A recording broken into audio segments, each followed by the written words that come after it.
Merry Meet Annie here.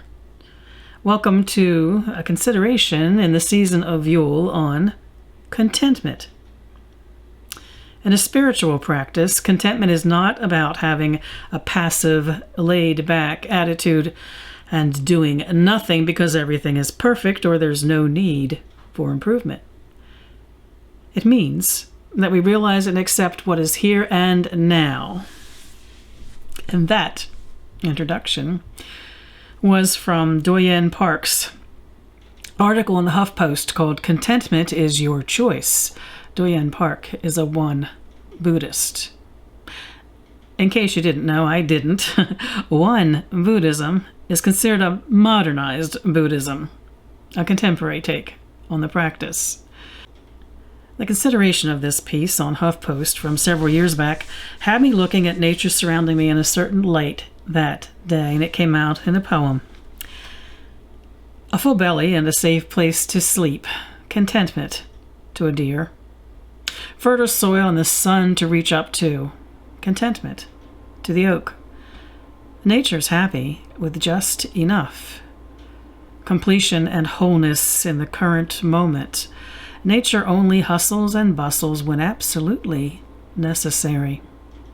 In the stillness of day and night, moments of perfection. Small things, immense satisfaction.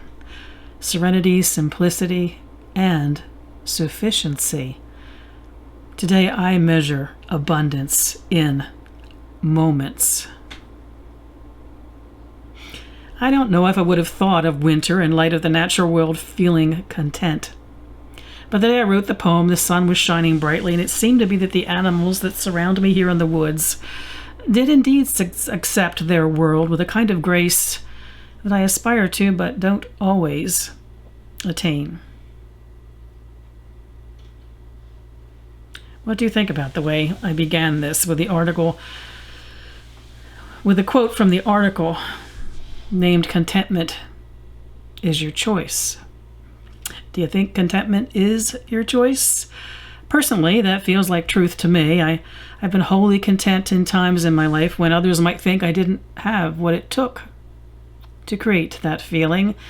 And I've seen others content with lives that appear to have far more challenges than I've had even in my tough times.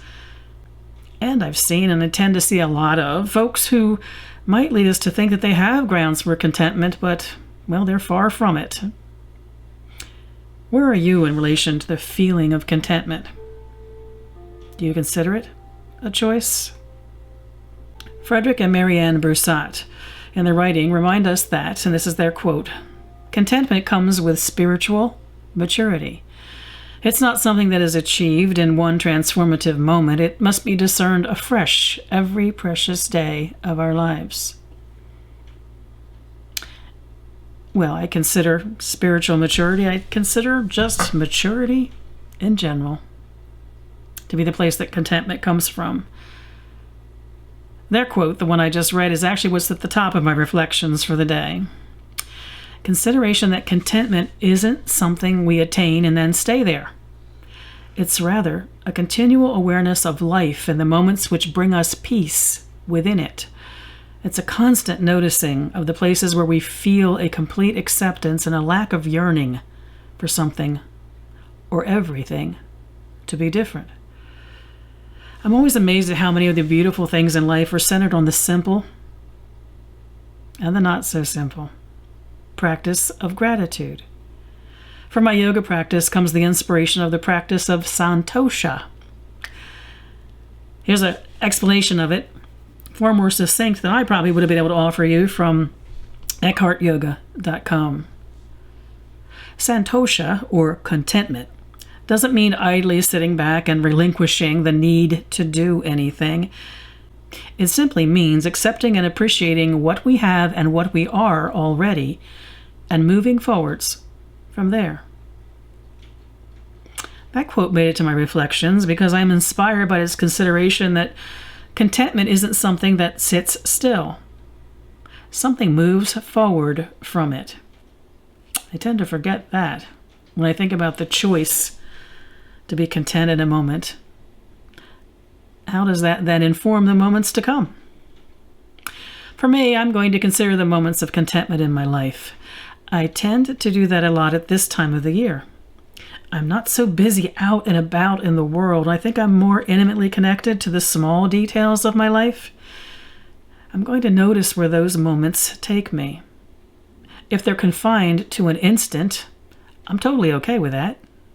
But I have a feeling that there will be times when, especially if I choose to make it so, those moments can magnify and impact my life beyond the moment of contentment that inspired them. If you were to choose moments of contentment to declare them within your life, what would you feel moving forward then from that? I wish you all mirth and reverence in the season of Yule. Merry part.